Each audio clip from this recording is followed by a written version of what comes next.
सलाम बुरे Poonam Keshav n t category से हूँ, विजय एनटी कैटेगरी से हूँ। मुझे पसंदी क्रमांक 1 देके आप ज़रूर मतदान करके जिताइए, ये उम्मीद करूँगा। और औरंगाबाद रहवासियों के जो पदवीधर है, जिन्होंने बहुत बेहतर तरीके से इस शहर में इस बार 12 से 13 हज़ार की नोंदनी की हुई है, मैं उनसे ये गुजारिश करूँगा कि औरंगाबाद का सुपुत्र, आपका बेटा, आपका भाई आपको एक विनती करता है कि मुझे आपका एक पसंद का मत देकर मुझे बहुत जल्दी इस विद्यापीठ के सीनेट के इसमें भेजिए। सीनेट का अर्थ ऐसी कि जैसी लोकसभा में संसद में जिस तरीके से क्वेश्चन किया जाता है, उसी तरीके से सीनेट एक ऐसी चीज़ है यूनिवर्सिटी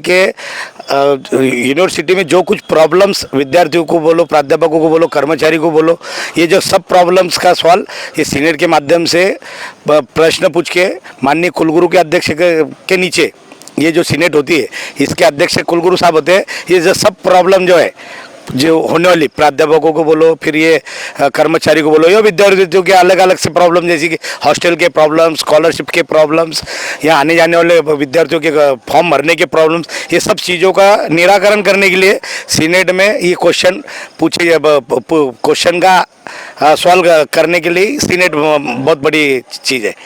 पदवीधर से जो सीनेट के लिए खड़ा है, उसमें 10 उम्मीदवार अभी फिलहाल खड़े हुए हैं।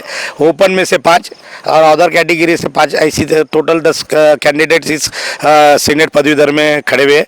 बाकी शिक्षक, प्राचार्य या संस्था चालक के जो कुछ है वो अलग अलग स्तर के ऊपर में उनके टोटल ऐसे मेरे ख्याल से 100 के ऊपर में मेंबर सीनेट में जाते हैं चुन के। सीनेट के इलेक्शन में खड़े रहे तो आपका एजेंडा क्या है, मुद्दा क्या है, आपका क्या मुद्दे को लेकर आप इलेक्शन लड़ रहे हो? मैं सही तौर पर आपने जो क्वेश्चन किया, ये बहुत बेहतर क्वेश्चन है।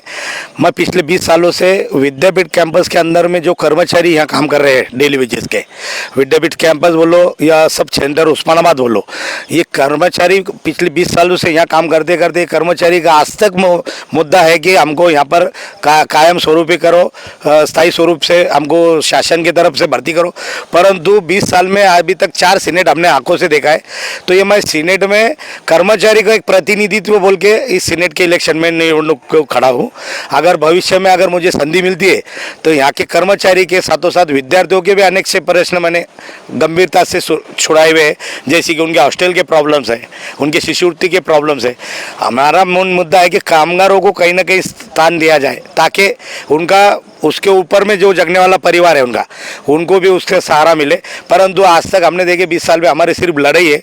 हम हमारे संगठन के माध्यम से यहाँ पर अनेक तरह का प्रकार के धरने, उपोषण, आंदोलनें करें, और बाद में ये जो कुछ सीनेट पे आते हैं ये सिर्फ आश्वासन देकर चले जाते हैं।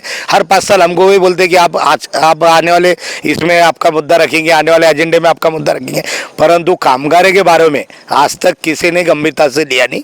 इसलिए कामगार प्रतिनिधि बोल के, कामगार का एक प्रतिनिधित्व बोल के मैं हूँ, ताकि हमारे कर्मचारी, ग्रेजुएशन है, पीएचडी है, एमफिल है, सब है, हर कर्मचारी ने इस बार जोरों से नोंदनी की हुई, तो उसका बेनिफिट मुझे मिलना चाहिए। और कामगारों को प्रतिनिधित्व निभाने की क्षमता हमें है, तो हमें एक संधि के तौर पर सीनेट में चुन के आना ये हमारी जवाबदारी है। अभी फिलहाल निशानी इसमें रहती नहीं, इसमें सिर्फ कैटेगरी मेरा एनटी कैटेगरी से हूँ, और एनटी कैटेगरी से 5वां नंबर का मेरा स्थान है। और सलामपुरे पूनम बोल के इसको सिर्फ प्रेफरेंशियल मतदान होता है, नंबर 1, नंबर 2, नंबर 3, इस तरीके से मतदान की प्रक्रिया होती है।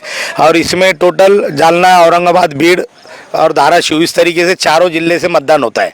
और इसमें जिसका मतदारों ने इसमें नाम नोंदनी किया हुआ है, वही केवल मतदारों का अधिकार उनको मिलता है, बाकी के लोगों को नहीं। मतदान दिनांक 26 शनिवार के दिन सवेरे 8 बजे से शाम के 5 बजे तक है। मतदान की जो गिनती 28 सोमवार 28 तारीख को होगी, और इसका रिज़ल्ट ज़्यादा से ज़्यादा ओपन कैटेगरी का रिज़ल्ट है तो उसी रात में आना चाहिए, फिर मंगलवार के दिन, और ओपन का है तो बुधवार या मंगलवार को रात तक। टोटल औरंगाबाद जिले में 8 बूथ हैं, जैसे कि विद्यापीठ का एक होगा, मिलिन कॉलेज है, देवगिरी कॉलेज है, मौलाना आज़ाद है, एसवी है, उसके बाद में विवेकानंद है, उसके बाद में नाइक कॉलेज है, छत्रपति शाहू कॉलेज है। इस तरीके से 8 बूथ ये शहर के अंदर में। बाकी और तालुकों में रत्नपुर है, कन्नड़ है, गंगापुर है, सिल्लोड है, इस तरीके से सब जिले में है। टोटल मेरे ख्याल से 98 बूथ पूरे टोटल और मराठवाड़े में है। विद्यार्थियों को एक ही आह्वान करूंगा कि मैं पिछले 20 सालों से इस कैंपस में हूँ। इस कैंपस में 24 आवर्स विद्यार्थियों ने मुझे रात में कभी भी फ़ोन किया या कुछ भी समस्या है तो मैं उस समस्या को तुरंत किस तरीके से छुड़वा सकूं, तो उसके लिए मैं आधी रात को उनके लिए हाज़िर होता हूं। और विद्यार्थी एक मेरा भाई, मेरी बहन, इस तरीके से मैं उनके साथ में सलूक करता हूं और वो मेरे परिवार का एक हिस्सा है। विद्यार्थियों के हक के लिए हमारा काम है लड़ना। विद्यार्थियों के हकों के साथ ही कामगारों का जो काम है, कामगारों को न्याय दिलाना, ये मेरा प्रथम कर्तव्य रहेगा। इसीलिए मैं एक कामगारों का प्रतिनिधित्व बोल के मैं सीनेट में इलेक्शन को खड़ा हूँ। और विद्यार्थियों की हर एक ज़रूरत है, जैसे सुरक्षा का प्रॉब्लम है, ताकि कैंपस में बहुत से डिपार्टमेंट में अलग अलग प्रॉब्लम्स है। उसके बाद में अभी जैसे कि कल एक हमारे विद्यापीठ में एक हमारे पीएचडी भाई ने एक आत्महत्या किया। इस तरीके का उनका समुपदेशन ज़रूरी है करना कि विद्यार्थियों से हर 2 महीने 3 महीने में उनके साथ बात करके चर्चा करके उनके क्या क्या प्रॉब्लम्स है ये छुड़ाना, ये बहुत बड़ी जवाबदारी है। ताकि इलेक्शन हो गए 5 साल के बाद फिर हम उनके पास जाएंगे, हाथ जोड़ेंगे, हमें मतदान करो, इस तरीके से नहीं होता। उनके साथ उठना बैठना रहना ये कामगारों का और विद्यार्थियों का अधिकार है। और हम उनके साथ में जड़ से जुड़े हुए हैं, रास्ते से हम उनके साथ में रहते हैं, हर चीज़ में उनके साथ जुड़े हुए। तो एक ही उम्मीद रहेंगी कि विद्यार्थियों ने मुझे मेरे कैटेगरी में एक नंबर पे मत देना, ताकि उनका हक का आदमी उनका सीनेट में उनका प्रतिनिधित्व करे, उनको न्याय दे।